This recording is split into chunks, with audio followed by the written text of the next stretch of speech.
experience.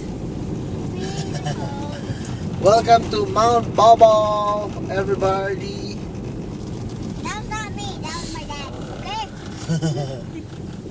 Slowly. Medyo hirap siya talaga. Ah, sa likod niya nilagay yung kanyang ano eh. Rear wheel drive kasi siya.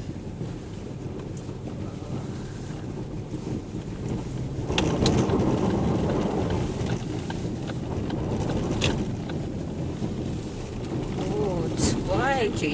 Meron na sa likodan. Sa likod? Sa likod po siya. Tayo sa harap. Hindi ah.